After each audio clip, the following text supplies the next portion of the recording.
I'm out here at Al's Garden Home. I'm with Mark.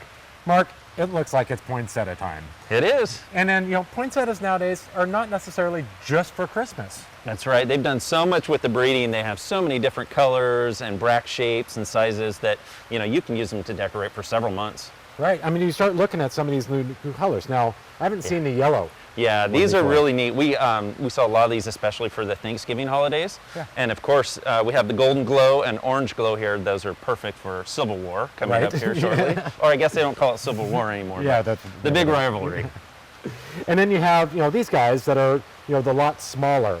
Yeah, these have been really popular the last few years. These are called Princettias, and these are much closer to the native varieties. The size of the bract and how the foliage is.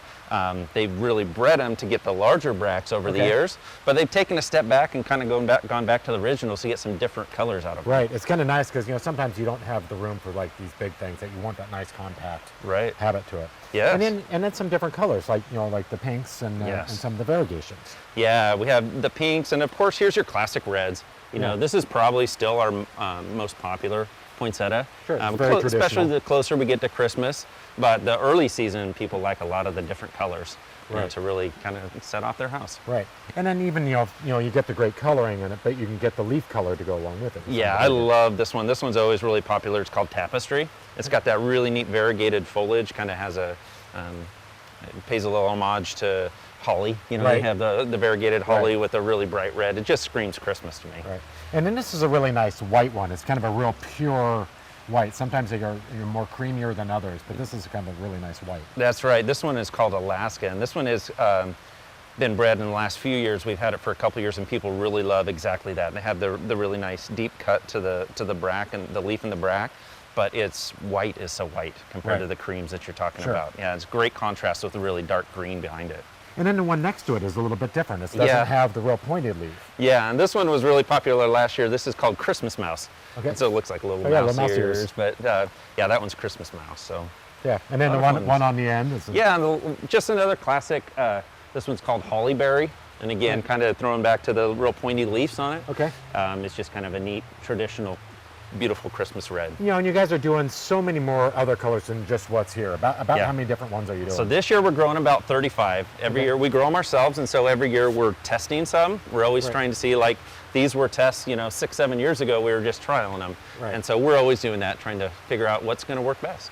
And it kind of changes throughout the season too, as what you might have in the store, because different ones are coming on at different times. That's right. They're always so these we had to force, to get them to color up this early, but we have them coming all throughout the season. So yeah, you're right. Not all 35 varieties will be in there at once. Some come early and some come in later. Which is good to check back the stores multiple times. That's right. And for somebody that is purchasing a poinsettia, sometimes people can think of they can be pretty finicky.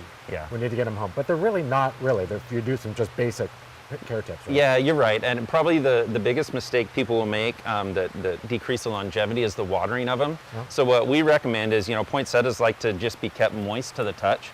So if you feel the soil right at the base of the plant, it likes to be moist. Okay. But we recommend that people take them over to their sink to water them. Right. And, they always come in these little foil pot covers. Right. Take that off, water it, let it fully drain out over your sink before you put it back in and display it back in your home, because they really don't like to be sitting in water. Right. That's probably the where people make the most mistakes, honestly. And then what about temperatures?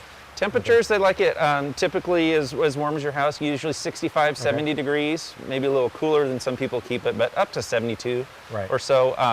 The main thing you want to do is, though, keep them out of the extremes. So keep them out of drafts by like your front door, where you're getting cold air all the time, or an extreme by a fireplace where it's really hot and dry. You want to keep them away from those drafts or extremes, and just put them in your house. Okay. And you guys have a lot of great tips, that come with the poinsettias when you pick these up. So if you don't remember all of those, you have a really easy to care handout that goes along with it. Yep, we sure do. And you have a lot of information on your website too. Yeah, we do. At www.als-gardencenter.com, we have all the poinsettia care information you need. Well, the stores are loading up with the poinsettias now, and there's more coming all the time. So make sure you come down to Al's Garden and Home. There are 4 locations. Check out the poinsettias and get a good traditional one, or branch out a little bit and get a fun new color. So Mark, thanks for all the information. It's great to be out here. Thank you. Thanks for coming.